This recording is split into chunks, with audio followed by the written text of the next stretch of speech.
Live. You're doing your intro? Of course. Got to.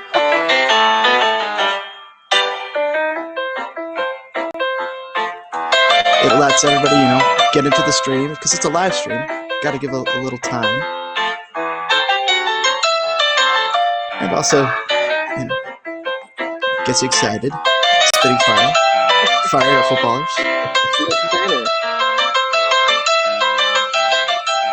Double checking on the feed. Oh, somebody's hearing it. Somebody's listening to it. Okay. It's not like Jeff Meller running the audio here. No, this is definitely totally different compared to what I'm sure you're used to, Fred. This is low budget. Low budget. It works. But whatever works. But power of technology that we're able to do this, actually. I mean, how incredible. I mean, we're in 2020, and we're here able to talk with an ESPN radio host, Fred Huebner. Fired up footballers. We got Fred Huebner on the line. What's going on, Fred? No, nothing. It's we were just before we came on, we're talking, and I'm saying I think we should have a pool of who's going to score the first preseason goal for the Chicago Fire. Oh, it's a great idea. Everybody might be a nice one, right? Smash that like button after their fine outing the other day. Who do you think it's going to be? Yeah. All three of us could throw up a guy right now. I'm going to go with Herbers. I'll go Barrick. Bronico. Bronny, I love it. Okay. I think they have him playing like on a back line, didn't they? In the first game, he was like playing. I think he was playing one of the back positions, right back, I believe. Yeah. Yeah. Oh, they love doing that. The Fire love taking a center mid and making him an outside back. Well, that was Paunovic's MO. Mm-hmm. I don't know about Wiki. Yeah, we'll find out. We'll find out exactly. We'll find out as we go along what he likes and what he doesn't like. Definitely. We'll get into that here. Let's start off with the fresh news here, Fred. We have you on right after the Super Bowl. How awesome the timing. What did you guys think of that? That was, in my opinion, one of the better Super Bowls in a while. It was probably expected to be, I thought, and I was expecting it to be a really good game. And if you're a Chiefs fan, it was a really good game. I'm kind of a Niner guy. I had all my Niner paraphernalia on when I went to Tom Waddle's Super Bowl party last night. And so I was able to put my hat away. I wore a hat that said 5-time Super Bowl champs. And I said, listen, this could be the last day I can wear this. Well, I can then pull it out again next year, I guess, because there's still 5-time Super Bowl champions after they didn't win. But I had a few things. I thought that Shanahan stopped running the ball, and Jimmy G did miss some things, but you don't give up 31 points. 21 in the fourth quarter. Something seriously wrong with the defense at that point. He wasn't the only one missing things. By the way, in the chat, let us know how audio is. If you can, just give us a thumbs up. But Mahomes was missing some throws too. Oh, he was awful. First 3 quarters, he was really bad. And then all Mahomes, Chiefs, Andy Reid need is a quarter. Yeah. Oh, he got like 3 touchdowns in 8 minutes. 10 minutes left. That's crazy. Yeah. It was nuts the way they did it. That couple of deep passes, and I had told some guys at the party, I said, listen, I'm amazed that they have not picked on Richard Sherman yet. It's going to happen. And it did.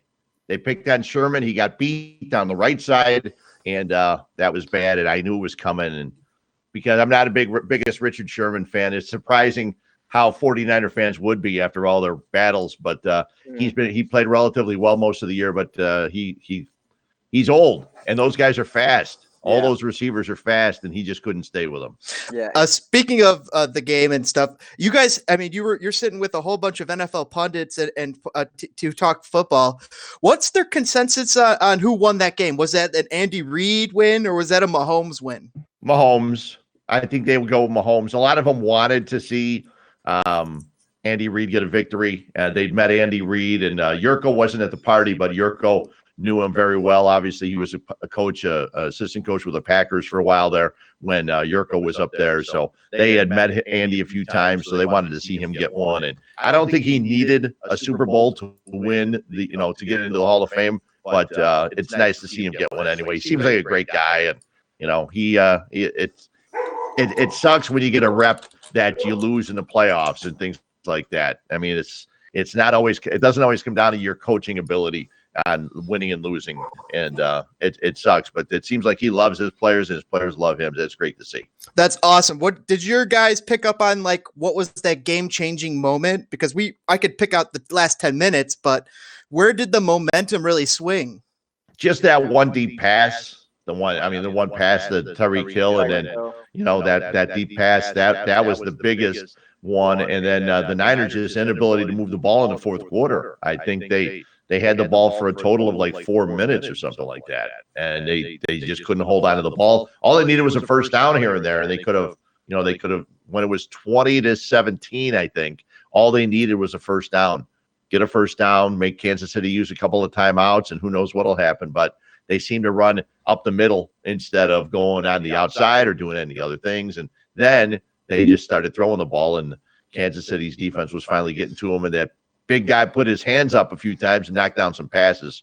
Yep. And so it was a good game, though. I mean, that's every year. I just hope for a good game because you guys are a lot younger than me. There were years back where every single year the Super Bowl was a blowout. But over the last 10, 12 years, we've had pretty good games, for the exception of the Seattle game a couple of years ago against Denver. But other than that, everything's been pretty good. And that's what you hope for after a full season of football.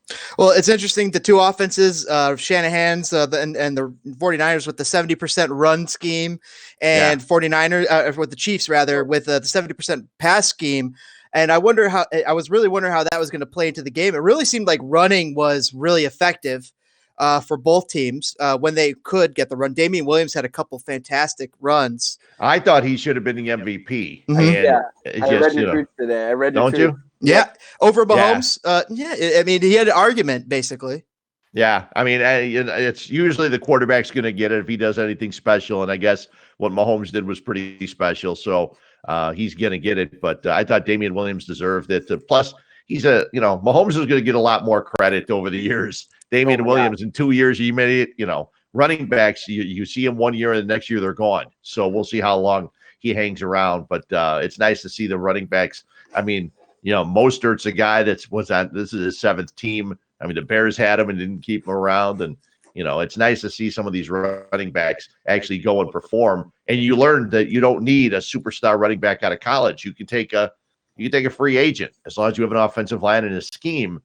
Pretty much any of these guys can run the ball. Wire to wire, though, 49ers and the Chiefs, basically the whole season, 49ers surprised, really. Every game they kept surprising people. We're like, are these guys for real? 3 games in. Are these guys for real? 6 games in. Are these guys for real? And they were for real the whole season. Same thing with the Chiefs. The Chiefs had, maybe a few ups and downs, but they were for real the whole season. What do we need to see out of the Bears to be able to get to this point? Because this year they were not for real. No, isn't San Francisco kind of the model, Fred? I mean, run the ball a ton. Jimmy G, I don't want to throw the word game manager out there, but that's kind of what he was. And then you have that stout defense. Isn't that the model? Well, I think that'd be the easiest to get to for the Bears because they have the defense already. And I don't necessarily look at that phrase game manager as a negative thing because if you think about it, I know people will say, well, look what Tom Brady's done. But still, I mean, Brady, he doesn't have the tremendous arm. He just works the way the ball around. He makes running backs that you've never heard of all of a sudden stars in Super Bowls. So game managers aren't a bad idea, And so I think that that they're closer to that. The problem is none of their guys in the offensive line did the job this year. I mean, the 2 tackles who they signed to extensions. Kyle Long now gone. Right. They signed Whitehair to an extension. They bring Rashad Coward in to fill in for Long. And who's a replacement level player. Yeah. And then James Daniels, who they brought in as a center, they gave him that opportunity and they realized that you can't have 2 rookies next to each other on the one side. So they put Whitehair back at the center. That seemed to work okay. But then Nagy just hates running the ball. I mean, he just does not want to run it. He hates running the ball. Every time they put a tight end in the backfield to block, for Montgomery, they would gain 7 yards, 8 yards, 9 yards. He did it one game. One of the first times he did it, he does it, gain 8 yards. They didn't do it for 21 plays again in that same game. It's like, come on. I mean, just, the rest of the league is learning that if you can run the ball, it opens up play action. It opens up so many other Look at what Shanahan did. Shanahan had a way to score in any game where some games they're throwing 100 yards and some games they're throwing 300 yards, but they're winning games. Yeah, I thought you know what? I think this year we saw kind of a shift back to running. I mean, Seattle, San Francisco, Tennessee. I mean, Yep. bell cows coming in and the play action game. And, I feel like the NFL got away from that, but you definitely saw those running backs this year. Yeah, well, it's tough with Derrick Henry. I mean, I guess they figured out how to stop him. You just got to, pile up on him and fill up the middle of the line. But I mean, he was such a monster in some of those early playoff games. Just watching them knock off Baltimore, who was so good this year, and then seeing them knock them off, that was surprising. So the playoffs are really good. What kind of runner is Montgomery? That makes me think of. I mean, what is he? That kind of is he going to be a monster? No, he's more of a guy he'll get in, he'll break tackles, but he's not going to be a guy that's going to run through a lot of people. As good as Matt Forte, one of our favorite ex-Bears? That's a good question. I don't know. I don't know if they got rid of Jordan Howard because they wanted a guy they can throw the ball to, and then they didn't throw it to David Montgomery. So I didn't quite understand what's going on. I've heard enough people say that they shouldn't have got rid of Howard. That's not what they were missing. I mean, Jordan Howard was hurt in Philadelphia. If you look at his numbers, they were about the same as they were with the Bears. He is what he is, and it's a phrase I hate saying, but basically that's who he is. And so I don't think they missed out on him. I just thought they used Montgomery and they didn't use him to the best of his ability. Hopefully in the second year they will. All right, we'll get close to locking up the Bears discussion, but it's really fun having you on to be able to pick your brain about this. My pleasure. James? Go ahead, Jeff. Let me butt in here. It's funny. I was born in '92, so my Bears fandom has been more negative in my lifetime. So, I just right now I'm definitely like I'm kind of angry. I'm kind of an angry Bears fan. I can't, I know people want to move on from this Mahomes Watson talk, but it's like, I remember James and I were sitting watching the draft. And when we heard Mitch Trubisky's name, we were like, no, we were like, we're going to be Arizona Cardinals. We were fans. devastated. We were so angry right then when they pulled the trigger. We were like, all right, we're done. No, they made a horrible mistake. How did you feel when the Bears picked? I don't know if we could ask you this. I knew nothing about Trubisky. I'm not a big college football guy, so obviously I knew who Watson was. Yeah. I didn't know Mahomes because I was, not a big college football guy. And, a lot of people will tell you if they're serious and if they're honest with you, they will tell you they regret not taking Watson more than Mahomes. Because Mahomes had more questions. Mahomes looked like a guy that was running that offense in college. Could he do it in the pros? And it was tough to take a gamble. Kansas City took the gamble because their GM believed in him so much. And actually their GM was actually a guy that played with Nagy in college. So Brett Veach. And he believed in Mahomes. He showed Andy Reid and he said, okay, let's go get the guy. And it worked out real well. Plus it helped that he got to sit and watch with Alex Smith for a year. Because do you think sitting helps? Do you think that sitting like a year helps? I do. Because if you think about it, Trubisky, when he came here, was not supposed to play the first year. But then Glennon was so bad. They said, we got to put this kid in now. So it works either way. I mean, it's worked for, sitting on the bench and learning and waiting has worked, and getting thrown in right away. You make your mistakes early, but you've got to be ready for the mistakes.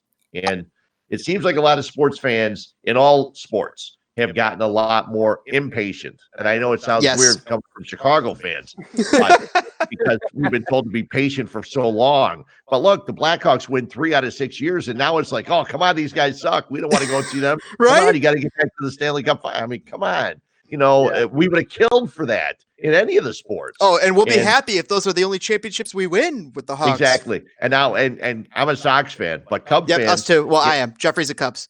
Okay, well, Cub fans, you get to the playoffs 4 or 5 years, and then now it's like, well, these guys suck. I'm not going to go see them. You made the playoffs 4 out of 5 years. If you start this year and you go with the same guys that are there now on the team with that rotation, you should still be a 500 team, if not better. So I don't know. It's weird. I think it's a good segue into the fire. Hold on, wait. I had three last three questions, Jeff. I have a good segue. Fine. All right. Write it down. Write it down. My last three questions will be real quick. I'll save the juiciest for last, but I'll start with the head honcho. Pace. Do you think he's the guy? Do you think he's going to be here in the next 3 years? Or not if they don't win this year? Okay. If they don't win this year, I wouldn't be surprised if both him and Nagy are gone. Okay. Second question. Nagy. Do you think that he's supposedly a protege of Andy Reid?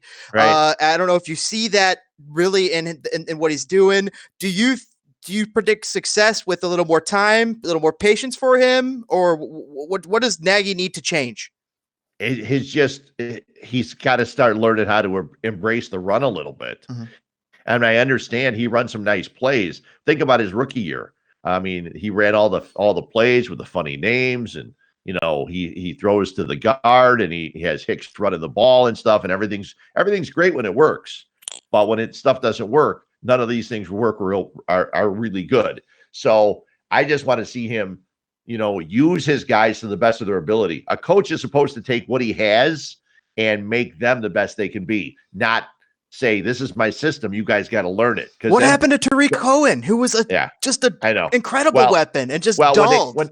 When they hand the ball off to him in the shotgun formation and they ask him to run the ball up the middle, that's not happening. Mm-hmm. It ain't going to work. No. And it doesn't matter who's blocking for him. He's not going to be able to get through that line. So, all right. I know I asked the third question just now, but my real last question is Trubisky. What are we doing? I've been the book's out on Trubisky. In my opinion, we need to move on. I don't think they're going to. I feel like Pace and Trubisky are tied at the hip. And Trubisky's a great guy. What an incredible person. Yeah. I'm really big fan of the person and the guy and what he is. But him as a football player and him as the quarterback for the Bears, I just don't think he's good enough. And I feel like there's backups out in the league that are better. And what do we do here? Do we get somebody in the offseason a la Phillip Rivers, or what can we hope for as Bears fans? Andy Dalton is the guy that I think of all the guys listed out there is the one that might work the best. The Red Rifle? The Red Rifle. Until he get to the playoffs, of course. But I think he'll work.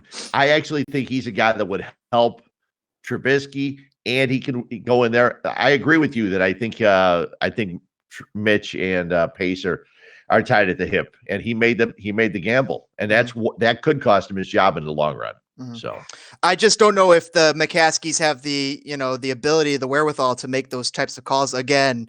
I mean, they always seem very uncomfortable when it comes to change, and the whole they're always like, oh, where do we go? They don't want to be the Browns, right? And they're we're going to go to an outside source to get our trusted opinion, and they just don't know what get somebody in there who knows what they're doing. Get Brian Urlacher, just get somebody there with the football sense and the know-how, right? Well, that's the funny thing too. I think for a team that's like the charter franchise in the NFL, they don't have a lot of their former players doing anything. Chicago Fire. I mean, Chicago Fire. I work with Steve McMichael. I work with Mongo for the pregame shows throughout the year, and a couple times he'll go down to Bourbonnais and see him, or he'll see him somewhere else, and he'll throw a suggestion out to them, and they look at him like, who are you? We know more than you. Thanks. We appreciate it. Oh my God. Ole Krutz. He's fantastic. And so what happens is, he's been talking about line stunts, and you watch these other teams like San Francisco with 5 first-round draft picks. John Lynch as their GM. Front. And you just don't see the Bears doing anything scheme-wise on the defensive line. I mean, you had Khalil Mack, and if I hear one more person say, well, he's double and triple team. He was always double and triple team. He figured out a way to get past it. And this year, just not so much. So it hurt a lot that Hicks wasn't there too. Yep. And he came back and he got hurt again, and he probably shouldn't even return when he did. So I don't know. It's going to be tough. Yeah. It's going to be very interesting to what they do, because they don't have tons of money, and they give extensions to all those guys in the offensive line. So. All right, Jeffrey, your segue. All right, finally. About 5 minutes ago, we were just alluding to how, the Chicago fan base, the average Chicago fan is impatient, and we don't really support losing. Yeah. Right. And so here's the Chicago Fire, right? They just had this move they're in the process of this move to Soldier Field. Right. And it's just like, there's all this competition with sports already, with all, being a sports town saturated with many teams. And it's just kind of hard to see a scenario, where soccer can take off here, but it really doesn't because it's a huge youth soccer town. You have the population, right? Europe, there's Europeans here, there's Hispanics here, but still you have yet to see, at least currently, the Fire take off. Well, all 5 of those big sports teams are all on English spoken radio. All their games, English spoken radio. Chicago Fire games, not. No.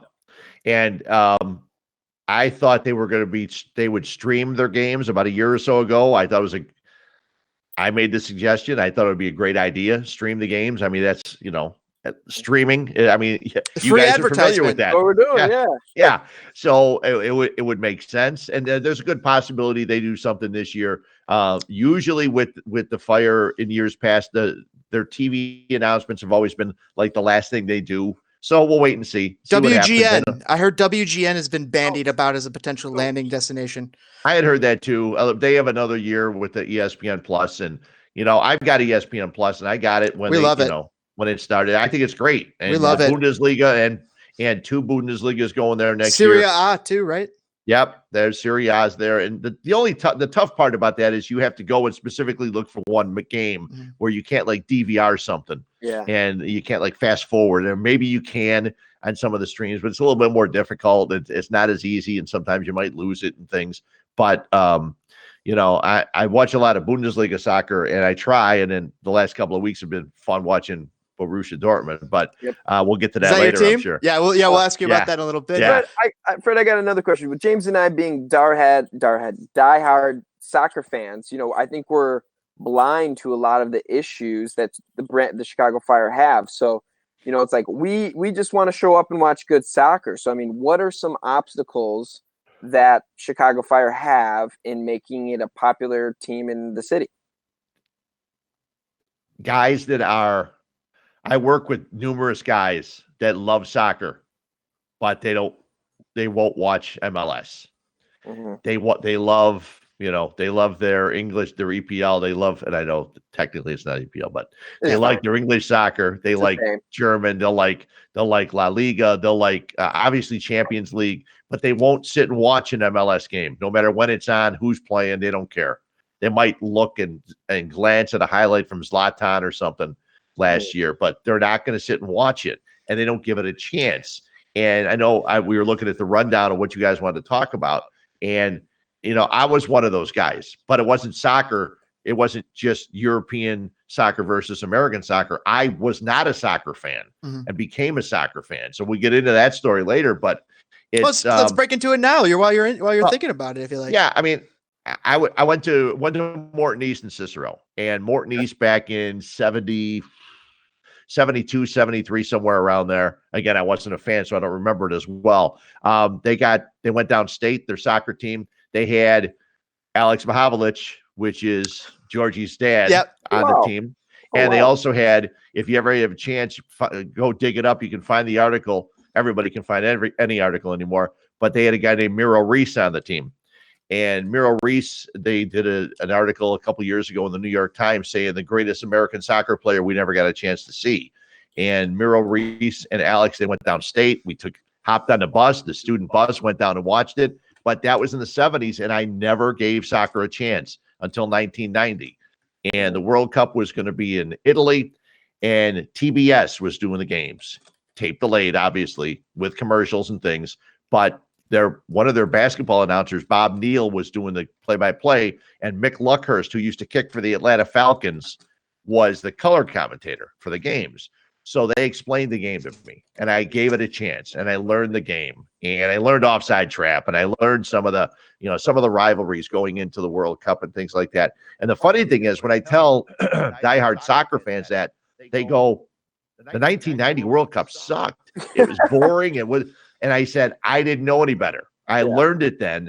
And then over the next 2 years, I bought everything I could find. And then in 94, when they had the World Cup here, I could name backup players on Cameroon at the time because I knew who everybody was. Now, I didn't get a chance to go to any games, but I watched them all. I still got a bunch of them on VHS tapes and things like that. So I just threw myself into it, and I love the sport. I love the passion of the sport, the rivalries, the stories behind the stories, and everything else. And that's how I became a huge fan. Could not wait for Chicago to get a franchise, and then they didn't get it in the first 2 years, and then what they about got the it. Sting? I watch them sometimes, but I watch them more of as a job. I was working at a thing called Sports Phone way back in the day. I don't know if you guys are ever familiar with that. You probably wouldn't be. Okay, I can give you a quick rundown of this. Dude, this sounds fun. This started in 1977 and it went through 1990. When we first started Sports Phone, everybody had touch-tone phones. The dials were gone, but their touchstones were there. But they realized with touchstones, they can do different things with it. So you were able to pick up the phone and hit 976-1313. We had recorded messages, 58-second messages of sports results, sports information. We asked quizzes during the day. It was basically sports radio in 59-second chunks on the phone. And you would just call, listen to 59 seconds, hang up. We would give score updates. During the NFL, we used to do 5-minute updates. Every 5 minutes, we'd record another thing because there was no bottom line or anything else like that. That's more like Twitter. Exactly. So yeah. I worked there, and part of our thing was we had press passes to go see the Fire. The Sting. So I would go to either Comiskey. I usually went to Wrigley. I caught their games at Wrigley Field, and I'd see Karl-Heinz Granitza and Pato Marhetic and Brett Hall and all these guys playing. But I wasn't a big fan of the sport back then. Wow. So I just watched it. At times, for me, I was bored because I didn't understand a lot of things. But then years later, I'd go back and look at some of the things you can find on YouTube of the Sting playing the Cosmos and Giorgio Canaglia playing it against the Sting, and then some of their championship games in 81 when they won the championship and things like that. And I remember 44,000 or whatever it was at Comiskey Park when they played San Diego in a playoff game. And I remember watching that, and I said, man, these people are crazy. Look how excited they get. And then years later, I would get excited too watching soccer. So it took a while for me to get into it. But then when I did, I threw myself in with both feet. My wife used to always just say, I can't believe you watch soccer. I go, my friends can't either. She goes, go downstairs. I don't like the chanting. I said, okay, well, I said, okay, well, I said, they're going to chant. So I guess I just go downstairs or turn the sound off, one of the two. Yeah. But yeah, so I became a big fan, and there wasn't a lot on. You couldn't find it a lot. So that's how I became like a fan of Man U, because those were the only games you could find.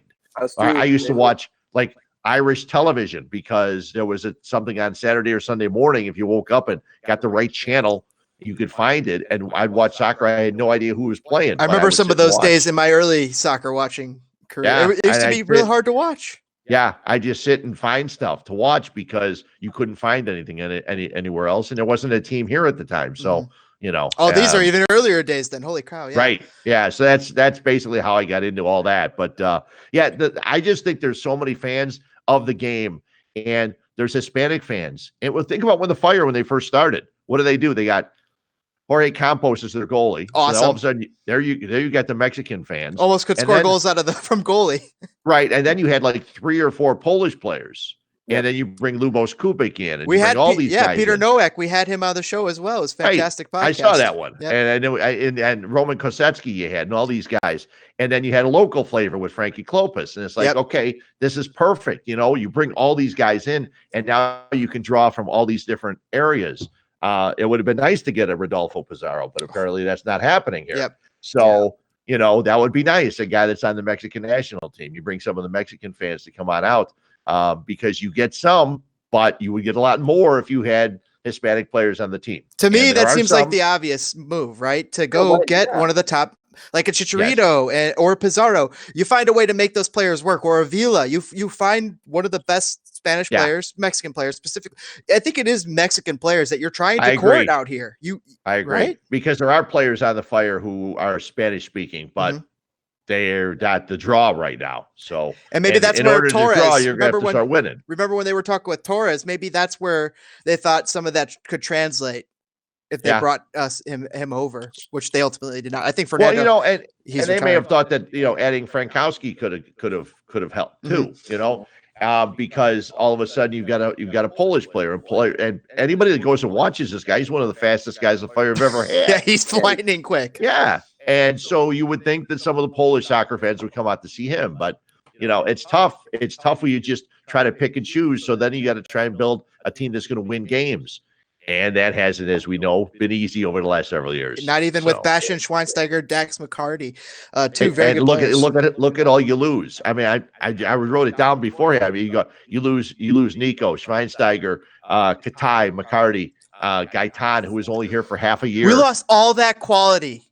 Yes, and did not replace it. I don't know where they're going to get goals from. Holy I mean, I cow. like CJ Sapong. I thought CJ Sapong last year worked harder than I ever saw him work in MLS. Fantastic. I was He played shocked. like a winger. Yeah, he played outside. Played Kind of everywhere. characteristic of him. I was shocked. When I had seen him play at Philly and other places, I never thought of him as a worker. I thought of him more as a guy that was opportunistic around the net. Yeah. But he worked his tail off last year. I was so impressed with him last year.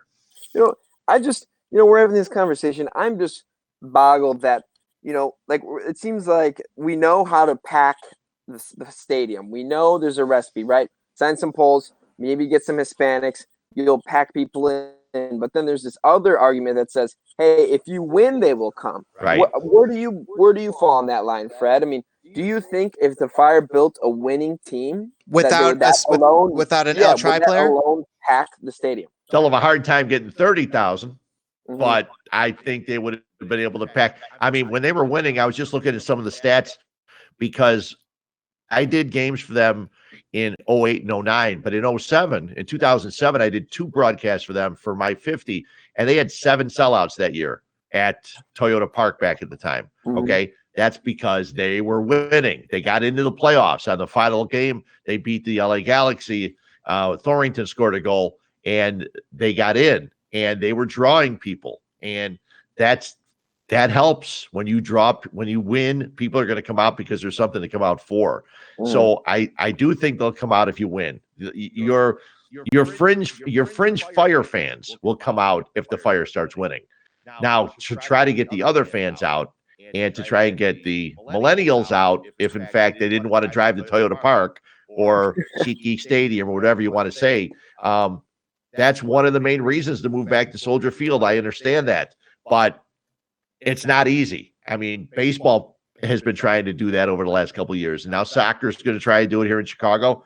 It's tough if they don't like soccer, period, then it's going to be hard to teach them the game, get them to come out, and then get them to come out again and again. The $25 for a season ticket, I bought season tickets. I've never had season tickets for any sport in my life before that weren't mine. My dad and his company did years ago, but I bought 2 tickets for all the games because for $25 for $850 a year, I couldn't go wrong buying 2 tickets. 17 games. That's a great way to encourage fans to come on out. And then you say, okay, well, that was the first year. Well, you haven't got the parking charges yet either. I saw that. I think I'm going to take the L or something. Yeah. But yeah, no, I know. It's tough when parking's more than the ticket. But what are you going to do? Yeah. So, Jeffrey, you got some? Fred, so the Fire did have a lot of popularity at one time, and you've been around sports agencies a ton. How does a team go from hero to zero? I mean, that quickly? Like, how does the fan base just evaporate? That's a good question. And I think if they knew over the last couple of years, they would have tried to do something different. Didn't it happen when they lost Blanco? I mean, that didn't help. It lost him and didn't really replace him with anybody. If they had gotten Drogba in that same time frame instead of him going to Montreal, I wonder if that drop off wouldn't have been so surreptitious. The tough part with him though is you never thought he was going to stick around very long anywhere, and he really didn't. A couple of years, and is he out in Tucson or somewhere? Yeah, he owns a team. He's got a USL team here. Right, and he was still playing last year. I know I saw some goals that he scored last year, but it's really difficult. I really do think that winning means a lot, and actually having personalities. That's why I thought when Schweinsteiger came here, I thought that would help a lot because you couldn't get much bigger than him coming over, and it was funny too because I understand all of the.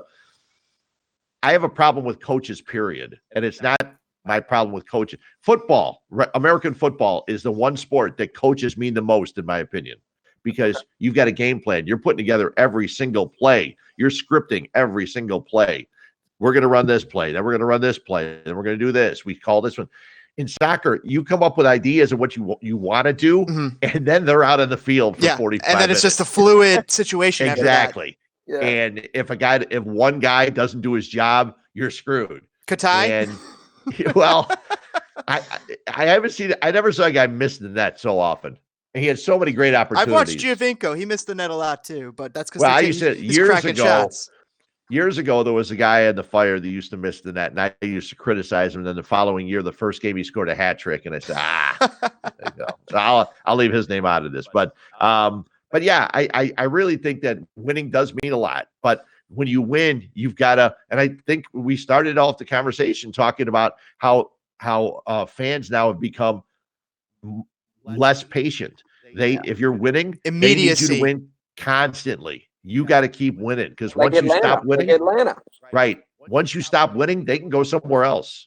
They can do something else. There's a lot of things to do, especially in this town. You got two baseball teams that you're going up against all the time, and it's going to be, now you're all within 9 miles of each other with Wrigley Field, Soldier Field, and guaranteed rate field. It's crazy. Fred, what do you know about Joe Mansueto? I know nothing other than the fact that Carmen DeFalco had him on a podcast for us on ESPN 1000. He had him for about 45 minutes. Sounds like a great guy. I've not had a chance to meet him. I've been to a couple of their events, and he wasn't at the media day when they introduced Raphael Wicki as their coach. He wasn't there. It was his third day of practice. I thought he might have been. He wasn't. But he seems like he's got money. He's going to spend it, and he's got really high hopes, which is great. I didn't like the move personally. I didn't like the move to Soldier Field. Well, part of it was selfish because I'm in Downers Grove. Yeah. It takes me like 15 to 20 minutes to get to Toyota Park, SeatGeek Stadium. We love SeatGeek too for us too. Yeah. I'm in Lamont. I mean, it was so. There you go. Yeah. It's good. It's going to take a little bit longer to get to Soldier Field for a 7:00 Saturday start. Oh yeah.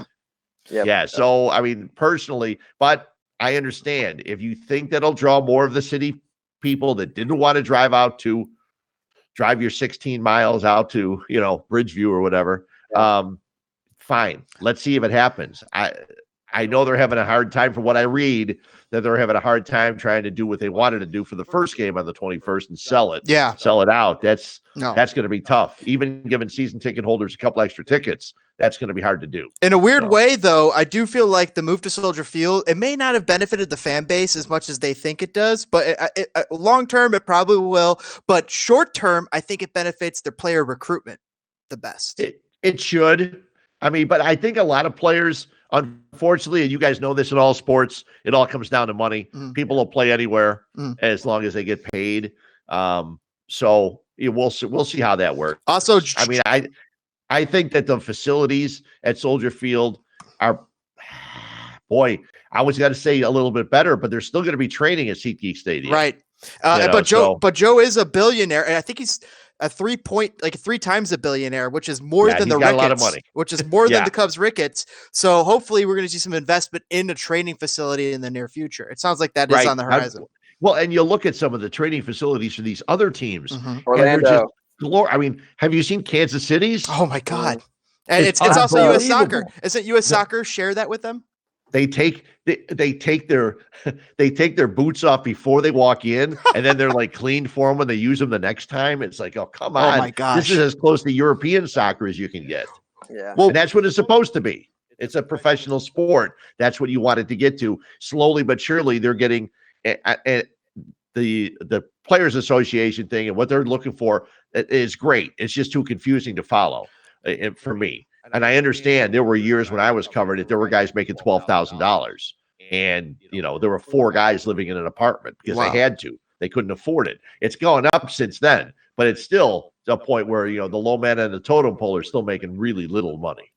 Well, you're talking about all the changes going on, so this is kind of like a 2-tiered question. Well, we got the old front office with Hauptman, old owner. Hauptman, Rodriguez, and Paunovic. Paunovic is out. Yeah. Where do you think that they kind of went wrong? Before we talk about the new guys. I had a really good relationship with Pano, so I have a hard time criticizing him. And like I said, that's understandable. Because I picked up soccer on my own, I knew a couple of coaches from Hinsdale Central where my wife was working at that time. And I would sit down with them and watch games. And I'd say, listen, tell me what I'm not seeing. Yes. Explain to me why I don't understand this. But I don't always understand what makes a good coach and a bad coach. I understand just getting the players on your side and having them play hard for you and things like that. And I don't think the Fire players didn't play hard last year. I just don't think they succeeded. Right. I mean, I don't think with Schweinsteiger and McCarty on the pitch, I don't think they would allow the guys to not play hard. Well, you're talking about it. Slack off, you know? Yeah. You're talking about it though. How do you watch soccer? Like, is there what are the things that if you could give that advice to the casual viewer for what to look for? That's tough, isn't it? Yeah, well, it's kind of tough for me because I just look for. Do you remember a couple of years ago there were a couple of goals the Fire scored when David Accam was still here? Yep. And there were a couple of. I remember being in the booth and watching Dan Kelly and Frank Lopez doing the game and stuff like that. And there was one time they scored. They had 15 or 16 consecutive passes on their way to a goal. Now, you didn't see that very often here. And to see something like that and to see the coordination of what they were doing. And I go out to practice and you see them do this kind of stuff all the time. But doing it in a game is a little bit more difficult when you got guys trying to break it up. I love seeing passing, great passing. I would talk to Klopas a couple of times last year in games they weren't doing. He and I would sit and watch games. And I would see the way that Schweinsteiger would just be on the ball. Now, a couple of times he gave it up. But for the most part, he always knew where he was going with the ball before he got it. Before he even knew where to look sometimes. Exactly. Yeah. He always knew where he was going with the ball before he got it. And he was very comfortable with the ball at his feet. He didn't have to look at it, know where it was going. And I see a little bit of that in Georgi Mihailovic. He always knows. If you look, Georgi has the ball on his feet very seldom. As soon as it comes to him, it's going somewhere else. And those are things I've got 6 soccer books and ready to read. And I tried to read a bunch of them about formations and things like that, trying to grasp what I can. And, you want to see movement of the ball. You want to see guys move and run and go somewhere. Kind of like you would in basketball, even though there's only 5 players in basketball. It's all about space management. Yeah. Space management in both sports. But it was funny because I would see how comfortable Schweinsteiger was on the ball, and I'd look at Frank and I'd say, all the players should be like that. And he looked at me, he goes, that's the goal. That's for everybody to play that comfortable on the ball instead of when the ball comes to them, it bounces off their foot and goes 2 feet away. And that happens a lot in MLS. You'll see it a lot in all teams where there'll be passes over and the ball bounces off their feet. And it's like there's no controlling it. Where you see other, you watch other leagues, every single ball just sticks to their boots like they got stick 'em on. And they take the space and they leave space to be taken all the time. Yep. No, and it's something that you tried every game I watch. I try to learn, and that's the best part about watching European soccer because some of the guys will explain it to you. I love the job that Arlo White and those guys do, and I love the job. Arlo White, I heard he might be the new Chicago Fire play-by-play announcer. I've heard that too. So any of those guys that explain the game, and that's always fun. They also talk a lot less than American announcers, which is not a bad thing. When I did a couple games, they didn't tell me till about my 4th or 5th game. They said you can lay out a little bit, let the action go, because I'm coming from radio, as you can tell. Just in this here today, I talk a lot.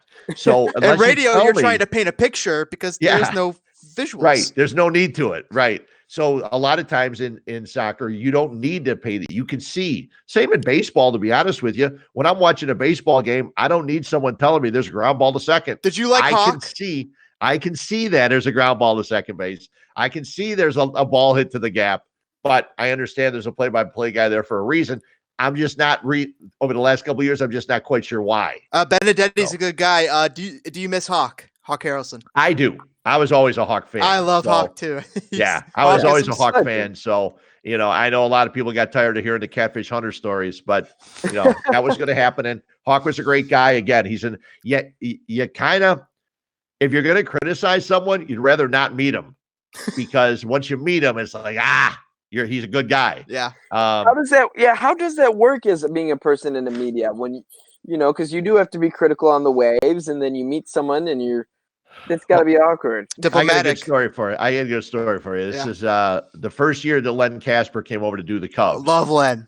Len Casper was doing the games, and he's doing the games with what the heck's his name?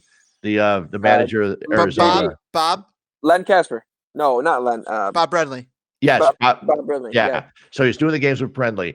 And they're about 12, 15, 18 games in, and it's like, I go, man, these guys just don't seem to have the same chemistry. And I knew it was going to be difficult and that. So I said it on the air where I was working with Mike North over at the other station. Oh, Mike North. And Mike North, yeah. And but then as you watched it, and the nice part about baseball is you got 150 some games, not counting the national games, to work on your broadcast with your partner every day. So it's great. When I did soccer, I did like 13 games one year and 18 the next. That's not much over a 6 or 7 month period. Yeah, wow, that is not a lot when you think about it. So it's hard to get familiar with it and get in the flow of things. In baseball, it happens better. So the following year, we did a show at Murphy's Bleachers up in Wrigleyville, and we had Len Casper on. And Casper sits down. I introduced myself. I said, last year, I was not a big fan of you and Bob at the beginning of the season. He said, yeah, I know. And I said, but I listened all the time, and I said, you guys were great. The flow you had with each other, explaining things and stuff like that was great. I thought Brentley was awesome. Yeah. I love Casper and JD. Yeah, I really think they're really good. I love Jim DeShay's. A lot of Jim DeShay's references are my school. He's like old school references, like TV, and some of the younger people might not get them, but I love them. I like Stoney too. Yeah. Stone's great. Jason Benetti, I won't say anything here I haven't said on the air. Jason Benetti just tries to have too much fun. And to me, being funny is one of the hardest things to do. And I would rather you just did the game. And if something was funny, great, laugh about it, but just, don't be comical throughout an entire game. Maybe save it for a different time, because I've heard him off of Sox broadcast, and he's hilarious. He's a funny guy. Yeah, well, and see, but he's always trying to be. And like I said, it's hard. It's hard. This is that segment of What's Up Fred's Can right now. Basically, yeah. So Jason, 2 years ago at Sox Fest, Jason came up to me and he said, I don't know what I ever did to you. I always enjoyed your work. And I said, you're trying to make everything funny. And I'm not a big fan of Sox math and stuff like that. I understand advertisements and everything's sponsored and all this stuff. That's one of my favorite parts about you is like you have this like point that everyone thinks, they don't think much of, but you're like, no. This is true. This is true. Like for the cheating, for the Astros cheating thing, everyone's like, this is terrible. And you're like, I told my brother, I thought that was on par with the 1919 White Sox. And what was your take? Well, I heard some people say, well, then the 1919 White Sox should have won a World Series. I said they didn't win. They lost 5-3. Yeah, there were 8 games they lost in the series. You can't give it to them for not winning. I mean, I said, come on. So I heard numerous people say that on their like national broadcasts. They said, what? I said, do you not know the history of the game? I mean, but anyway, I listened to Benetti, and I refused to listen to the Bill Walton thing when they were doing the White Sox game. But it's funny because last year everybody said, oh, it was so good. It was so funny. Well, okay, great. The guy's high. It's really easy to be funny. But when the next 2 days, I thought the guys were great that they had doing the games. One of the guys was a writer and a showrunner for a show. And he was tremendous, and he knew baseball, and he talked about it a lot. And actually providing insight. Exactly. Talking baseball. And that's what you should do. Not talk about, whatever. Like John Smoltz when he started his first 2 years. And well, the humor over 160 game season, no doubt the humor's going to creep in there. Oh, sure. But yeah. it's like, I understand that. You just that's can't. Fine. I hear what you're saying, though, to keep hammering on it. Yeah, well, let those moments come up more. Part of my problem is also that It's not all the broadcaster's fault. It's also the guys in the truck and the camera, because they're showing the person, the kid eating cotton candy after every pitch of it at bat. And of course, Jason is going to reference that kid because you're seeing him for the third straight time, or the guy with the funny hat or the blue beard. He's got to make sense of it somehow. We're going to see it all the time. I would rather they just ignore it. Let the people at home either see it and enjoy it or just skip it and talk about who's coming up next. Or that's just me. You have a very European mindset about announcing, is what you're saying. Well, kind of. I didn't know that. Less is more. Yeah. Well, that's kind of where I've gotten to, which is funny because, like I said, I talk nonstop on radio, so it's kind of like a contradiction. But when I'm listening to things, radio is one thing. You have to be talking all the time. But in television, I'm not a big fan of some of the football color commentators. What about Doc Emmerich? What about Doc Emmerich? No, he's great. Doc and Eddie are great because they break down the game. They have huge excitement. Plus, it's a game that's so fast that you're always missing stuff. Right. I mean, I love Tom Thayer doing Bears games on radio. Love Tom. And Jeff Joniak.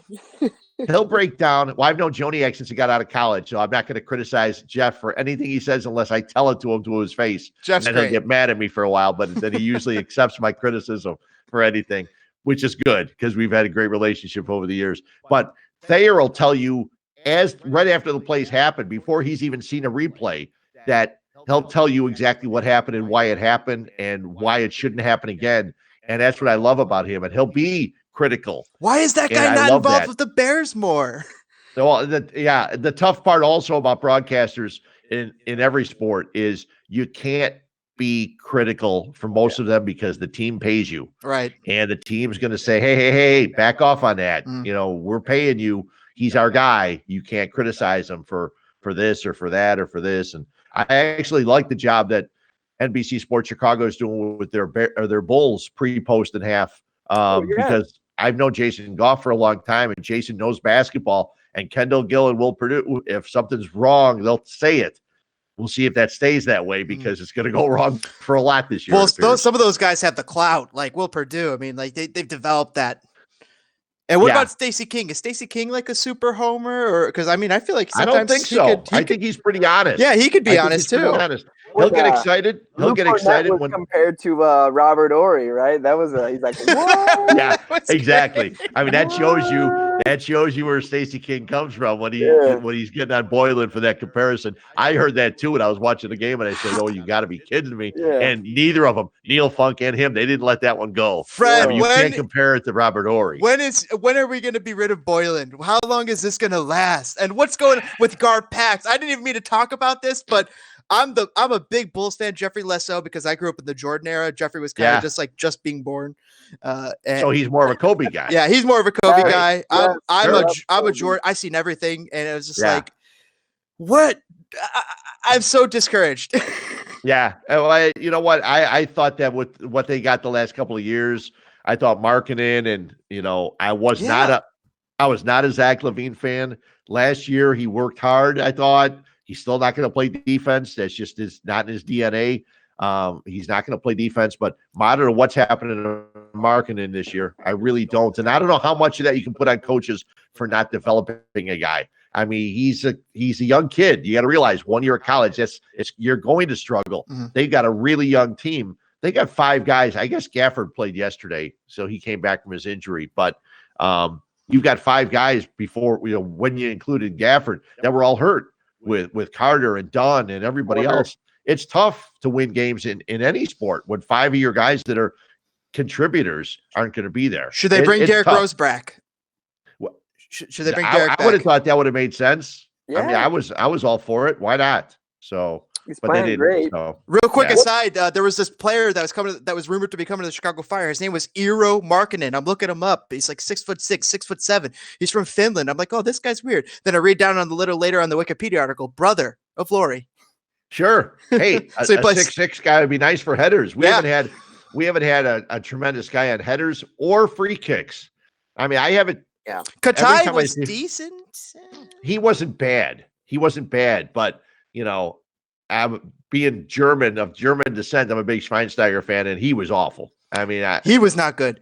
No. Jeff Lorenowitz is better, but he's also got apparently a lot of I don't know, second or third most goals scored recently as far as free kicks. Their best free kick taker that I ever saw was Lubos Kubik. Yep. He would hit the net all the time.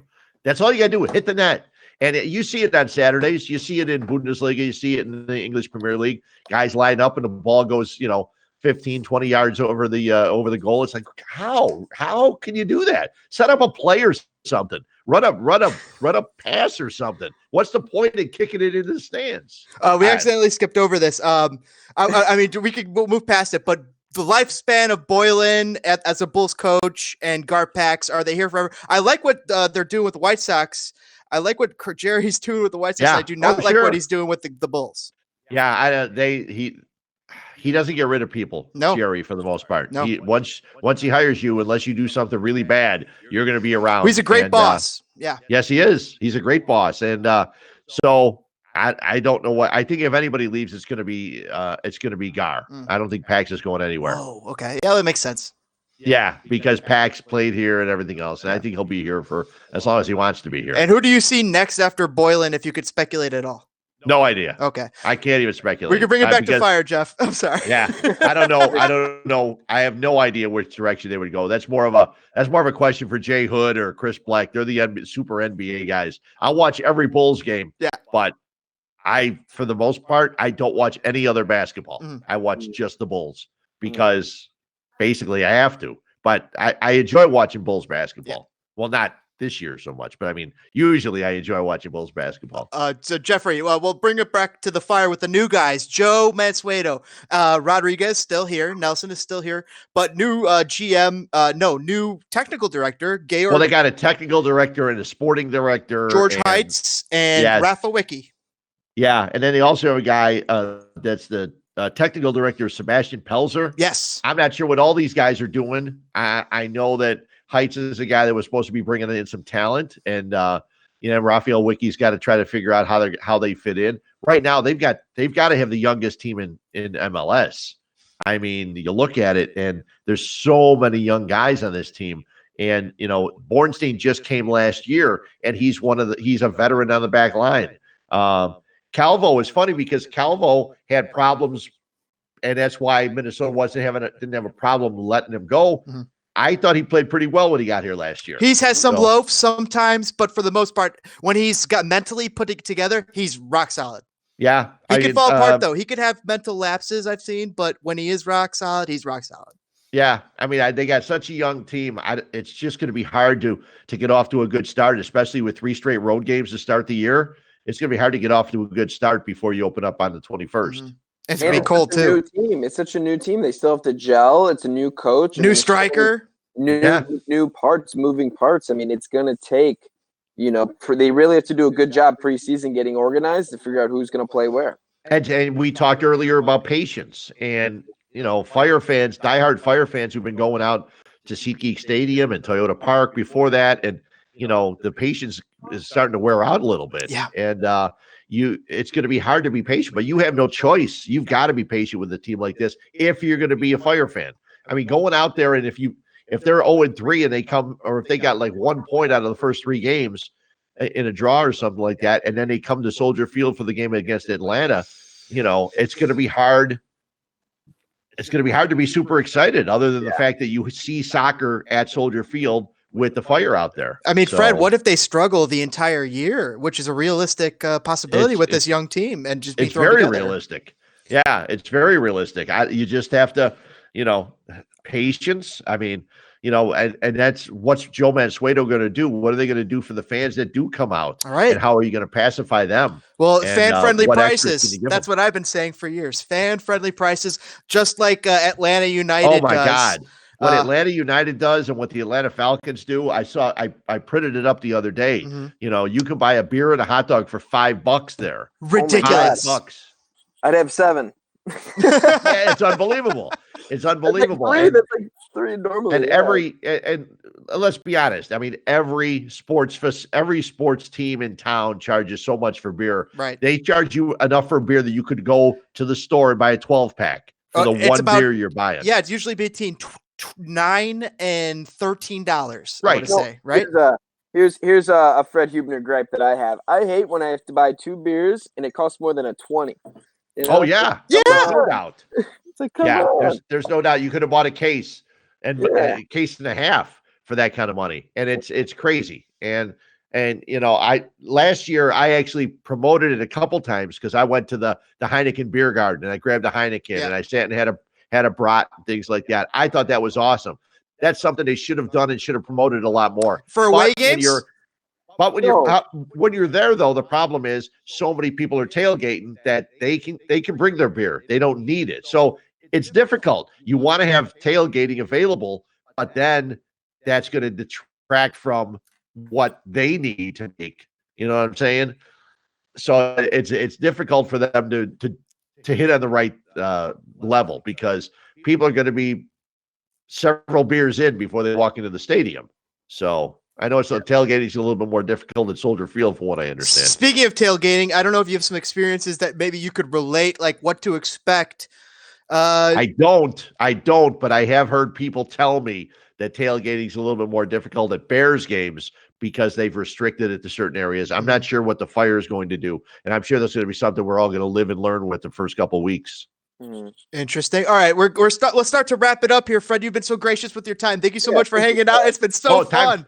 Time flies when we start talking about this kind of stuff, dude. I know. And for Jeffrey and I, we have the little geek out moments. We get to ask you some awesome questions, and it's fun to explore this stuff with you. You being an expert, us being mere mortals. I just sell myself off as an expert. I just got to talk a lot.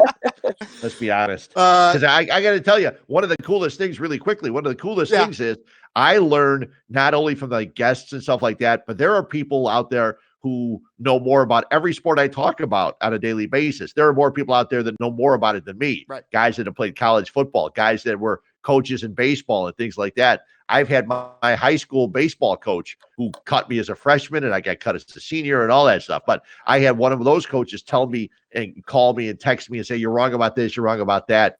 But, I could just go with what my opinions are. That's the sport I know the best. I know baseball the best, football second, soccer in town. I'm probably one of the guys on radio that knows more about soccer than most. Yeah. So, you try to hang on what you can. So. That's why I don't talk much NBA. We start talking NBA, like I said, I'll defer to Jay Hood and Chris Black. Yeah, more of a fan we'll there than the resident expert. But we'll go back to the soccer talk. EPL, La Liga, Bundesliga. Yeah, I know you mentioned BBB earlier, Dortmund. What's your favorite league of the big leagues? I it's tough because I work Saturday and Sunday mornings. Oh my God, I know it's awful because I'm in the studio and I'm always watching. You're right. And have one eye on. I tell my producer, let's turn on the Bundesliga today, so for commercial breaks I can check it out. Unless it's the Monday or Tuesday games too, sometimes. Yes, yeah, and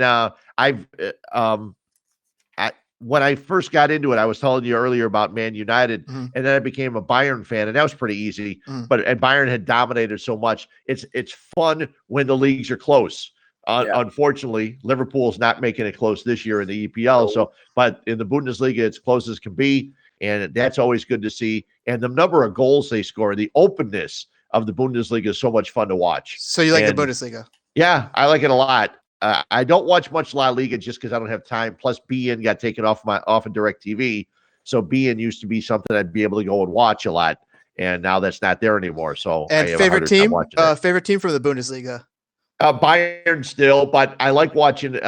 It's a great league that you can watch some of the young players. Like I said, this Haaland, I knew about him. Sancho. Sancho. Better watch him now. Oh, you know about Haaland? Yes, but Haaland is great because I knew about him when the Champions League came up because he played for Jesse Marsch's team in Austria. Ex-Chicago Fire. Yeah, so he played for him, and so I kind of knew when he was coming. And then I've seen every one of his goals. It's like he's played 3 games, he's got 7 goals. I mean, it's crazy what he's been able to do so far. And he's just a big guy, and he's just opportunistic, and he's always there. And they're a fun team to watch with Royce and a lot of other guys. And Hummels is there, and he's had some great length of the field passes, and it's been fun to watch. And so that's just fun to watch. I just love watching it. And Champions League's always great. I love Champions League, and that's a great time too. The one thing about Saturday mornings and Sunday mornings, it's the best. Fred's on the air. Yeah. Well, I want to keep it that way. So I can still DVR games and catch them up later. Yeah. And the 11:30 game's not a bad one. I got home. We had a Notre Dame game this past week, so I was only out till 10:40. So I walked in the door right at 11:30, and boom, there was Man United, and they had a 0-0 draw. I think it was at the end of the game. So I mean, I rushed home for no goals, and it's certainly really hard for MLS to compete with these guys. But I feel like if MLS just brought in, they need like 20 names. They need to always be bringing in like some more names, like the Beckhams, like the Gerrards. Even if they flop, you got to be bringing those in, because that is what's going to get those casual people from Europe to watch. That's what's going to get a person who's engaged with the Bundesliga. Oh, you brought Mats Hummels, and maybe I'll check out a game now. Yeah. And you bring in somebody from EPL, Captain Morgan, just some older players are falling off. Nemanja Matic, just bring in some names.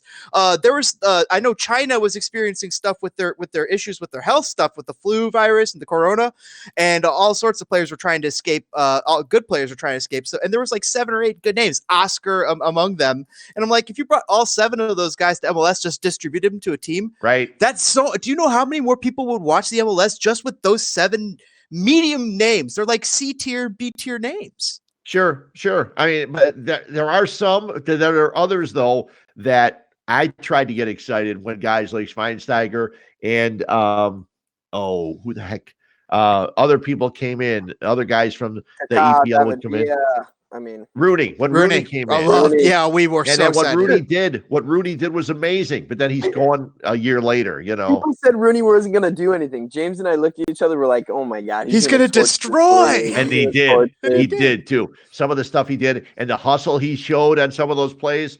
It was just unbelievable. And that's what you want to see the older guys do and come here, because then it's going to make the younger players work their tail off. Because if the veteran guys coming here and working hard, the worst thing you can do is bring a veteran guy in and have him not work. And I think you got a lot of good work rate when Schweinsteiger was here. McCarty was always going to hustle. So like I said, the one thing I don't think the Fire has done, and you guys may have different opinions, but I think over the last couple of years, they always seem to hustle for the most part. I didn't see them giving up on things. No, they worked hard for Pano. Most of the games were close. They would always lose on a tough miss here, or they'd miss an opportunity. But they could not score. They didn't have a consistent way to score. When we had Peter Nowak on the podcast, he was talking about knowing where that second, third, fourth pass is without even looking. And the Fire never developed that.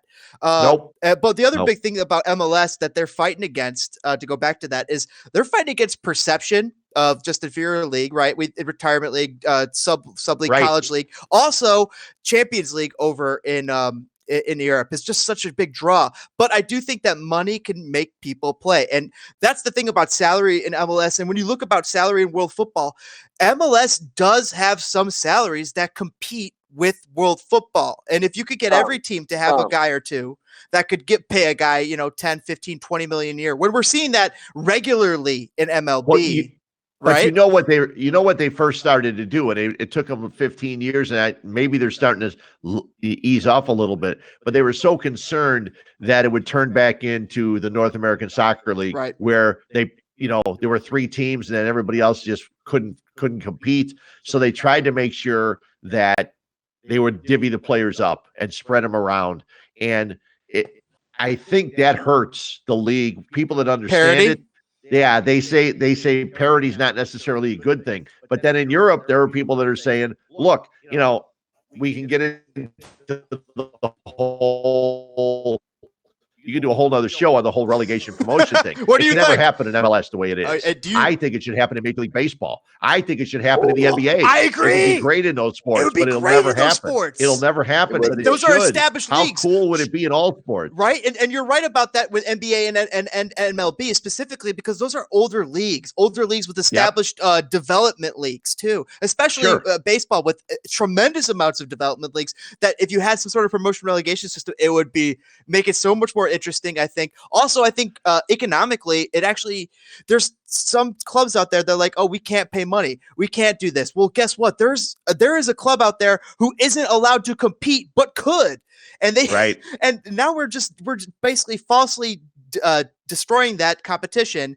So there's your argument for promotion relegation. Well, and I wouldn't even mind if you took baseball and with their, go 15, 16 teams in the A League and 14 in the other one, and then you have a battle every year, because then in that 16 top league, you all know this, that teams be fighting to not get relegated. That'd be awesome. Yeah. Oh my God, Fred, that'd be so awesome to see the Yankees in a relegation battle. Yeah, or the Red Sox, for a prime example. They win the World Series one year, then they have a couple injuries. Next thing you know, they're down in the lower league. I mean, that'd be amazing stuff. It would be amazing. They stopped cheating. Yeah, well, and, the old cheating isn't. The thing is, just like with steroids, it's got to be more than Houston and Boston that we're doing this. Oh my God! So absolutely. everybody. It's funny. I thought more players would come out. There's a reason more players aren't coming out, because they don't want to try to get their own team. Oh, wasn't the Brewers? Weren't the Brewers rumored for a while? They're rumored, yeah. And it's funny because Christian Yelich at their fan fest 2 weeks ago, he came out right away and said we were not cheating. He said, but if you he didn't say it, but if you look at it, his slugging was 160 points higher at Miller Park. Smells fishy. Yeah, it sounds just a little bit. I understand people like playing at home and sleeping in their own beds, but 160 points higher for a slug is really high. That's insane. Yeah. Yeah. So. What else you got, James? What else you got? All right, we got to close it up for Fred. Fred, thank you so much for hanging out here. Dude, this has been awesome. I guess we'll rattle through our last question or two. I'll see if there's anybody in the chat. We got John Smith checking in, not too much. Oh, Jack checking in, saying hello. Blah, blah, blah. Just asking about marketing. What is this? Maybe the new marketing needs to focus on Frankowski a bit more. I agree. That might be a good idea. I agree. Get them out to the Polish community. Get some of the Polish fans in there. I remember years ago when USA, what was it, under 23 or under 19, they played against the Polish under 19, and there were Polish fans all over the place coming for a game like that at Soldier Field. So they might come out a little bit more to Soldier Field if you did that. All right, my last question for Fred, I mean, seemingly right now, is let's see if this is up Fred's can, is the crest, the new crest. Yeah. How did that go for you? I didn't like it originally. I can't say I necessarily like it now. You weren't a big fan of the original one. No. When this one came out, I wasn't a fan. Okay. But I've referred to them forever as the Men in Red. Mm-hmm. Yeah, it's gonna be kind of hard if they got no red in their uniform anywhere. Mm-hmm. So tomorrow Wednesday is the day we get to see it officially. I guess we've seen it, a good glimpse of it, home and roads and stuff like that, and third jerseys and that. But my ultimate thing is, ultimately, it doesn't matter. It's the guys that wear the jerseys, right? And if the guys that wear the jerseys win, people will start buying blue or whatever it is, and so we'll see. I didn't think it was necessary.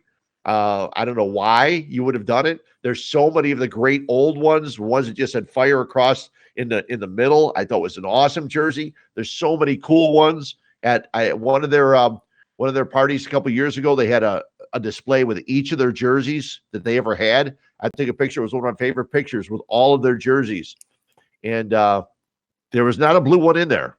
Not a blue one anywhere in there. I do remember their black and their blue flag, Chicago flag jerseys. Yes, you're right. Yeah. I always get compliments for when I wear that. Awesome. Everybody always loves that. They're like, oh, that's a Chicago flag. What is that? Yeah. Oh, Chicago flag. Oh, that's awesome. It's a great one. Yeah, it's very, very cool. So there was no blue and there was no yellow. Well, there was some yellow in some of them. Actually, my friend got me this for over the holidays. Look, I don't know if you guys could see this. Yeah, I could see it. This got a little Chicago flag, I think, on one of the shoulders. Here it is. Little Chicago flag on this shoulder. Just and I was like, fire jersey? No, it says Chicago Wildfire. Yeah, I don't know where she got it from, but awesome. I was very thankful for it. A good family friend. She got it for me for Christmas. But really cool. I'm a bigger guy. I don't look good in white. What is Fred? Bigger guys don't wear much white. Do you have a favorite jersey? Actually, I had a couple of favorite fire jersey or favorite overall jersey. Any, yeah. Soccer jersey? Anyone you want. Any and all. Man, you had a lot of really cool ones where they had the Sharp when they were sponsored by Sharp. Way better than the Chevy one. The Chevy. I've got one, and it's hard for me to wear, but just because the Chevy is so big across the middle of it. Boy, I can't think of one right now. Liverpool. Get me that Liverpool Carlsberg classic. I've got a Leeds white one that I bought old somewhere. Leeds? Yeah, it's an old Leeds, and it's pretty cool with the patch on it. And Premier League patch? Yeah, and Real I got a couple, old. I had a couple other nice ones, but yeah, Bayern Munich and the German. I've got 3 or 4 German soccer jerseys. They had a red one with black sleeves, and then the German the star and everything on. That was pretty nice too. I like that one. Nice. So. Owning kits are nice. Fred, I got one last question for you. Yeah. One of my favorite show is Fred and Murph. It's that dynamic of the show. Fred and Murph is great. Murph and Fred. I don't know if you heard this, but he retired about 3 weeks ago. What? Yes. Congrats to Murph. No way. Murph, yeah, he decided that he'd been doing it a long enough time, and there were some things going on, so he hung his headphones up about 3 weeks ago. But he will be missed. That was one of my favorite shows. Like, it was Sunday mornings, correct? Saturday mornings. Yeah. Saturday mornings. Yeah. Saturday mornings. I'm in the car, turn it on. So there's a new show on our station starting this Saturday. It's Brian Hanley, who came over from the other station. He's coming to our station now, and he's going to do a hockey show with Pat Boyle every Saturday from 9 to 10. And then I'm going to be on from 10 to 12 on Saturdays. And I'm pretty sure Hanley's going to be joining me for most of that. That's awesome. We loved Hanley. So that'll be fun. Hanley and I, Brian and I, we've known each other forever. I did some shows with him over at the other place. So it's going to be fun. Weird Inside Baseball. Is he good buddies with Mully again? Or was there some bad blood from when he got let go from I don't know. Maybe I'll find out over the next couple of weeks working with him. But I don't love know. Mully and Hanley. I tried to stay out of that. Yeah. I got, like I said, there's most of those guys over there. I got along with all of them, and some of the newer guys I don't know quite as well. But I knew a lot of them. I was there for 16 years. So yeah. That's incredible. I've been at ESPN now for about 9 years, and everybody I work with is great. They're all great guys. That's incredible. Silvy, such a great show. Carmen and Fal. I love when you're on Waddle and Silvy too. You fit in so well with their dynamic. You guys are always having a blast. Yeah, we've had a lot of good times. I like working with all of them. Tommy Waddle's one of the nicest guys you're ever going to meet. And Silvy, I tell Silvy this. I've told him this before, so I'm not talking out of school. Silvy, when the Cubs were losing, Silvy didn't watch the Cubs very often, which was good because he found a girl and he got married. Now he's got 2 kids. And Silvy's a great guy. He's a great dad, and he's a lot of fun to work with. I told him, I could getting married, man, it calmed you down a little bit. Yeah. But he still gets a little worked up over his Bulls. You can talk to him about Boylan, and the show might be X-rated if you talk to him. Oh, that'd be great. We'd love to get them to talk. Just get them because, dude, they got to start talking fire at some point if they're going to be in Soldier Field, right? I would hope, right? Yeah. I'm sure that's one of our questions. Right? That's one of our last questions from the chat, saying anything we could do to get more talk on the fire on the radio 670 and 1000. Yeah. I know we did.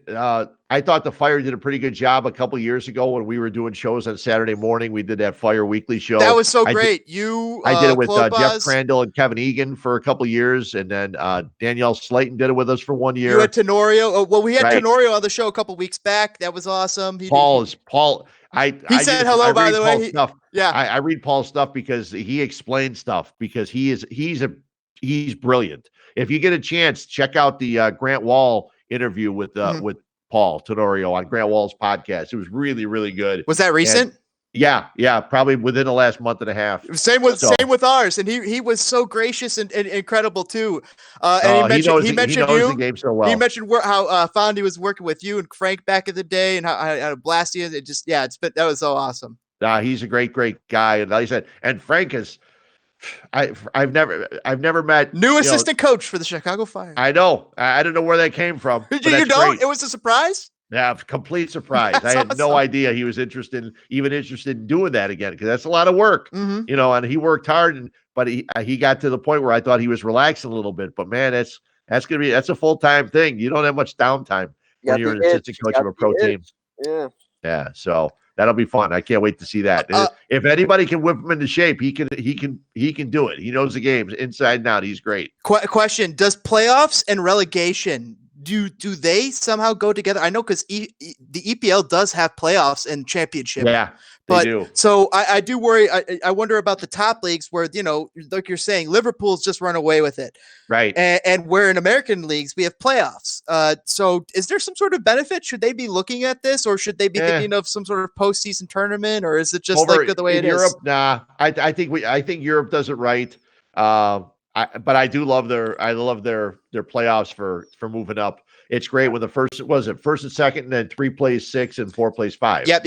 And then that's great. Yeah, and then they'll play off for the last spot. A friend of mine, I haven't talked to him for a couple of years. He went and saw Torquay move from like 4 to 3 or something like that, and it was like one of his highlights of soccer. I mean, it was unbelievable back in the day. And that's what I want to do. Is I want to get over there and go to some second and third division games. I tried to do it in Germany a couple of years ago, and they weren't playing when I was there. I'm hoping to do that maybe over the next couple of years. That'll be awesome. We hope you get to do that, Fred. Get going, a lot easier to get tickets that way too. That'll be fun. Yeah. Fred, thank you so much for coming on. It was so awesome having you. To tell everybody where to find you. They can always, usually on weekends, you can always find me on ESPN. I'm there on Saturdays and ESPN Sundays 1000. right now from 10 to 12. And then I'm actually working this Thursday night. So we'll see if I can squeeze some fire talk in there somewhere in there. I usually try to do it when I'm doing a show, at least usually in the last half hour. I try to squeeze some in. I did it a lot on the Sunday shows last year because I would always try to recap the Saturday games for the last 15 minutes of the show. So I try to get as much as I can in there, and hopefully being in Soldier Field. I know that the team's been really good. I had CJ Sapong on last year, and they're pretty open to getting me guys. So that's awesome. I can find a couple of players that we have a chance to get some of them out there. Oh, dude, if you could get Bronico, that'd be awesome. Brant's a great guy. Yeah, he's really cool, and he's a great talker. He's a really good talker, so it'd be fun to get him on. Let's go, Fred. That's so awesome. Yeah. Thanks for coming on, Fred.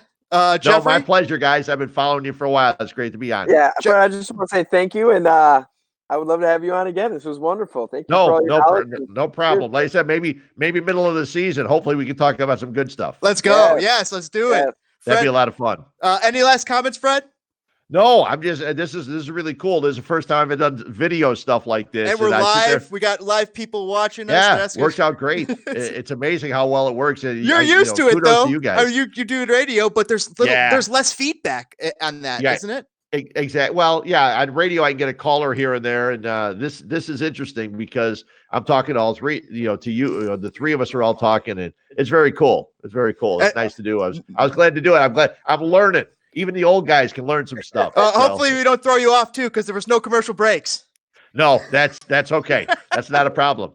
It's a little bit more difficult. We've got a new clock at the radio station, so like the longest thing we do is like 10 or 11 minutes, but it works out real well. And so this is great. This is about an hour and a half nonstop. So this is cool. This is awesome. Fred, Fred, keep playing, keep getting the fire going. Thanks, guys. Keep fanning those flames. Spread the fire, everybody. Smash this like button. Follow Fred on Twitter. Fred underscore Huebner. Fred underscore Huebner. Fred underscore Huebner. Follow him on Twitter. Always listen on ESPN Radio 1000. Chicago Sports. Fred, thank you so much. It's been awesome to have you. Jeffrey, thanks for hopping on. Everybody, thank you for listening during the show. Live listeners, everybody listening after the fact. We're available on Stitcher, iTunes, Google Play, all of the usual, Spotify. So many of the places. Yeah, we're on all the usuals, of course, besides YouTube. We're always live on YouTube. But thank you, everybody. We'll see you guys later. Fred, signing off. It was beautiful. Thank you very much. Thank you, man. All right, guys. We'll catch you guys later. Fire it down. I'll listen to you Thursday night, Fred. Sounds good. Let's go. Later. Thanks a lot. Fun. All right. Bye-bye. Don't hesitate to get in touch with me once the season starts going. We'll do it again. Heck yes. Awesome. That's amazing. Okay.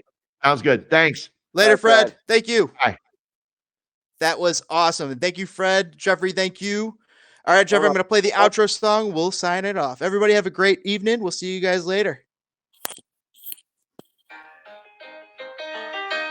I'm going to go eat my leftover Super Bowl food. Bye-bye. Enjoy. Great. Bye-bye.